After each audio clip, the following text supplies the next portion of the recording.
ಒಂದು ದಟ್ಟವಾದ ಕಾಡಿನಲ್ಲಿ ಕಪ್ಪು ಕಾಗೆ ಮತ್ತು ಅವನ ಹೆಂಡತಿ ಗೌರಿ ಕಾಗೆಯ ಒಂದು ಪುಟ್ಟ ಗೂಡಿತ್ತು. ಅವರ ಜೀವನ ಸರಳವಾಗಿತ್ತು. ಆದರೆ ಈಗ ಅವರು ಒಬ್ಬ ಹೊಸ ಅತಿಥಿಯ ನಿರೀಕ್ಷೆಯಲ್ಲಿದ್ದರು. ಗೌರಿ ಕಾಗೆ ಇತ್ತೀಚೆಗಷ್ಟೇ ಒಂದು ಮೊಟ್ಟೆ ಇಟ್ಟಿದ್ದಳು. ಕಾಡಿನಲ್ಲಿ ಸತತವಾಗಿ ಸುರಿಯುತ್ತಿದ್ದ ಮಳೆ ಮತ್ತು ಪ್ರವಾಹದ ಕಾರಣದಿಂದಾಗಿ ಕಪ್ಪು ಕಾಗೆಗೆ ಯಾವುದೇ ಕೆಲಸ ಸಿಗುತ್ತಿರಲಿಲ್ಲ. ಅವರ ಮನೆಯಲ್ಲಿ ಈಗ ತಿನ್ನಲು ಏನೂ ಉಳಿದಿರಲಿಲ್ಲ. ಪ್ರೀತಿಯ ಸ್ನೇಹಿತರೆ, ನಿಮ್ಮ ಪ್ರೀತಿಯ ಕೈಗಳಿಂದ ನಮ್ಮ ಚಾನಲ್ಗೆ ಸಬ್ಸ್ಕ್ರೈಬ್ ಮಾಡಿ. ನಮಗೆ ತುಂಬ ಸಂತೋಷವಾಗುತ್ತದೆ. ಹೌದು, ಲೈಕ್ ಮಾಡಿ, ಶೇರ್ ಮಾಡಿ ಮತ್ತು ಸಬ್ಸ್ಕ್ರೈಬ್ ಮಾಡಿ. ಗೌರಿ, ನನಗೆ ತುಂಬಾ ಚಿಂತೆ ಆಗ್ತಿದೆ. ಈ ಪ್ರವಾಹವು ಎಲ್ಲವನ್ನು ನಿಲ್ಲಿಸಿಬಿಟ್ಟಿದೆ. ನಮ್ಮ ಹುಟ್ಟಲಿರುವ ಮರಿಗೆ ನಾವು ಏನನ್ನು ತಿನ್ನಿಸ್ತೇವೆ?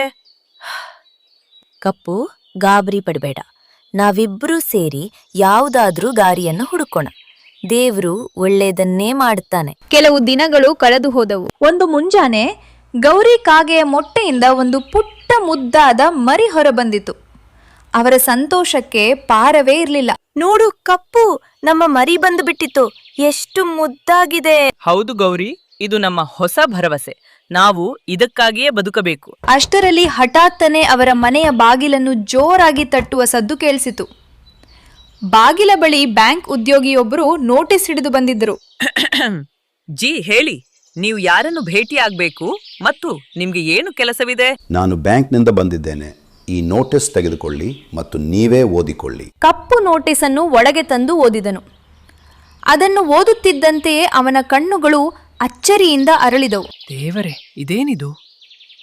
ನಾನು ಅಮ್ಮನ ಚಿಕಿತ್ಸೆಗಾಗಿ ಪಡೆದಿದ್ದ ಸಾಲದ ಕೊನೆಯ ದಿನಾಂಕ ಬಂದೇ ಬಿಟ್ಟಿದೆ.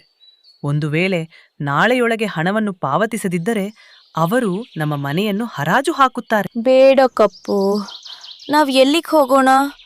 ನಮ್ಮ ಪುಟ್ಟ ಮರಿಯ ಕಥೆ ಏನಾಗ್ಬೇಡ. ನಾನು ಏನಾದರೂ ಮಾಡಲೇಬೇಕು. ನಾನು ಪಕ್ಕದ ಕಾಡಿನಲ್ಲಿರುವ ನನ್ನ ಅತ್ತೆಯ ಹತ್ತಿರ ಹೋಗುತ್ತಿದ್ದೇನೆ. ಅವರ ಬಳಿ ಸ್ವಲ್ಪ ಹಣವನ್ನು ಸಾಲವಾಗಿ ಕೇಳುತ್ತೇನೆ. ನನಗೆ ಕೆಲಸ ಸಿಕ್ಕ ತಕ್ಷಣ ಅದನ್ನು ಹಿಂತಿರುಗಿಸುತ್ತೇನೆ. ನಮ್ಮ ಹತ್ತಿರ ಸಮಯವಿಲ್ಲ. ಆದರೆ ಹೊರಗೆ ಭೀಕರವಾಗಿ ಮಳೆ ಸುರಿಯುತ್ತಿದೆ ಕಪ್ಪು. ನೀನು ಹೋಗ್ಬೇಡ, ಇಲ್ಲೇ ಇರು. ಬೇಡ ಗೌರಿ, ಇದು ನಮ್ಮ ಮರಿಯ ಭವಿಷ್ಯದ ಪ್ರಶ್ನೆ. ನಾನು ಬೇಗನೆ ಹಿಂತಿರುಗುತ್ತೇನೆ. ನೀನು ನಿನ್ನ ಮತ್ತು ಮರಿಯ ಬಗ್ಗೆ ಗಮನಹರಿಸು. ಮನಸ್ಸನ್ನು ಗಟ್ಟಿ ಮಾಡಿಕೊಂಡು ಕಪ್ಪು ಅದೇ ಭೀಕರ ಮಳೆಯಲ್ಲಿ ಹಾರಿಹೋದನು. ಅವನು ಕಾಡಿನಿಂದ ಹೊರಬಂದಷ್ಟರಲ್ಲೇ ಆಕಾಶದಲ್ಲಿ ಜೋರಾಗಿ ಮಿಂಚು ಹೊಳೆಯಿತು. ಹಠಾತ್ತನೆ ಒಂದು ಭೀಕರವಾದ ಮಿಂಚು ನೇರವಾಗಿ ಕಪ್ಪು ಕಾಗೆಯ ಮೇಲೆ ಬಿತ್ತು ಮತ್ತು ಅವನು ಅಲ್ಲಿಯೇ ಸಾವನ್ನಪ್ಪಿ ನೆಲಕ್ಕೆ ಬಿದ್ದನು. ಮರುದಿನ ಮಿಠುಗಿನಿಯು ಆ ದಾರಿಯಲ್ಲಿ ಹೋಗುತ್ತಿತ್ತು. ಅಯ್ಯೋ, ಇದು ಕಪ್ಪು ಕಾಗೆ ಅಲ್ವಾ? ಇವನ್ಗೇನಾಗಿದೆ? ಹೇ ಭಗವಂತ, ಇವನು ಸತ್ತೋಗಿದ್ದಾನೆ. ಮಿಠು ವೇಗವಾಗಿ ಹಾರಿ ಗೌರಿ ಕಾಗೆಯ ಮನೆಗೆ ಹೋದನು. ಗೌರಿ,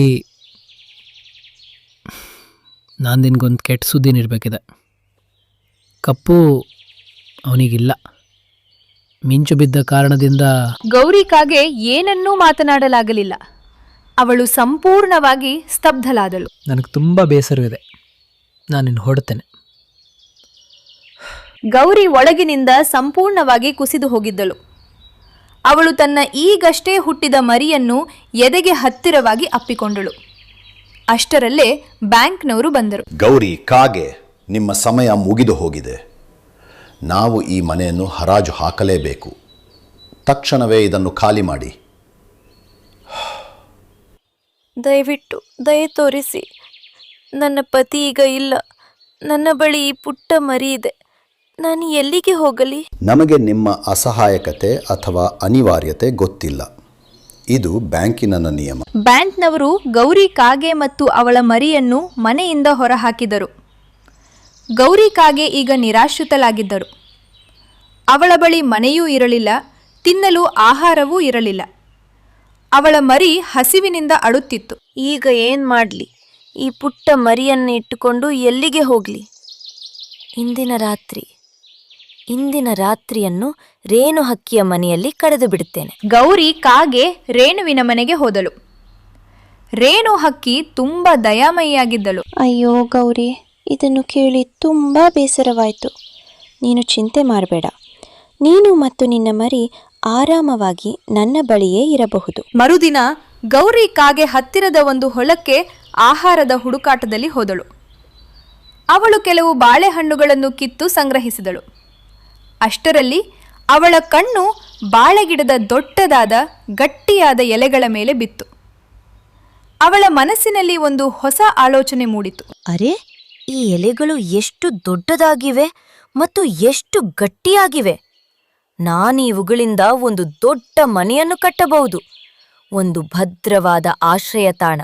ಇದನ್ನು ಯಾರೂ ಹರಾಜು ಹಾಕಲು ಸಾಧ್ಯವಿಲ್ಲ. ಅವಳು ತಕ್ಷಣವೇ ರೇಣು ಹಕ್ಕಿಯ ಬಳಿಗೆ ಹೋದಳು. ರೇಣು, ನಾನು ಹೊಲದಿಂದ ಕೆಲವು ಬಾಳೆ ಎಲೆಗಳನ್ನು ತೆಗೆದುಕೊಳ್ಳಬಹುದೇ? ನಾನು ಅವುಗಳಿಂದ ನನ್ನ ಹೊಸ ಮನೆಯನ್ನು ನಿರ್ಮಿಸಲು ಬಯಸುತ್ತೇನೆ. ಹೌದು ಹೌದು, ಯಾಕಾಗಬಾರದು? ಅವು ಹಾಗೆಯೇ ಬಿದ್ದಿರುತ್ತವೆ. ನಿನಗೆ ಎಷ್ಟು ಬೇಕೋ ಅಷ್ಟು ತೆಗೆದುಕೋ. ಇದು ತುಂಬಾ ಒಳ್ಳೆಯ ಆಲೋಚನೆ ಗೌರಿ. ಗೌರಿ ಕಾಗೆ ತಕ್ಷಣವೇ ಬಾಳೆಗಿಡದ ದೊಡ್ಡ ಎಲೆಗಳನ್ನು ಕಿತ್ತು ತಂದು ಅವುಗಳನ್ನು ಮತ್ತೊಂದು ಮರದ ಮೇಲೆ ಗಟ್ಟಿಯಾಗಿ ಕಟ್ಟಲು ಶುರು ಮಾಡಿದಳು. ಹಗಲಿರುಳು ಕಷ್ಟಪಟ್ಟು ಕೆಲಸ ಮಾಡಿ ಅವಳು ತನಗಾಗಿ ಒಂದು ದೊಡ್ಡದಾದ ಮತ್ತು ಒಳಗಿನಿಂದ ಭದ್ರವಾದ ಮನೆಯನ್ನು ನಿರ್ಮಿಸಿಕೊಂಡಳು. ನೋಡು ನನ್ ಕಂದ, ಇದು ನಮ್ಮ ಹೊಸ ಮನೆ. ಇಲ್ಲಿಂದ ನಮ್ಮನ್ನು ಯಾರೂ ಹೊರಹಾಕಲು ಸಾಧ್ಯವಿಲ್ಲ. ಈ ರೀತಿಯಾಗಿ ಗೌರಿ ಕಾಗೆ ಧೈರ್ಯ ಕಳೆದುಕೊಳ್ಳಲಿಲ್ಲ. ಅವಳು ತನ್ನ ಮರಿಯೊಂದಿಗೆ ಬಾಳೆ ಎಲೆಗಳಿಂದ ನಿರ್ಮಿಸಿದ ಆ ಭದ್ರವಾದ ಮನೆಯಲ್ಲಿ ಸಂತೋಷದಿಂದ ಬದುಕಲು ಪ್ರಾರಂಭಿಸಿದಳು. ನಿಜವಾದ ಶಕ್ತಿ ಮನೆಯ ಗಾತ್ರದಲ್ಲಿಲ್ಲ, ಬದಲಾಗಿ ಮನಸ್ಸಿನ ಧೈರ್ಯ ಮತ್ತು ತಾಯಿಯ ಪ್ರೀತಿಯಲ್ಲಿರುತ್ತದೆ ಎಂಬ ಸತ್ಯವನ್ನು ಅವಳು ಅರಿತುಕೊಂಡಳು.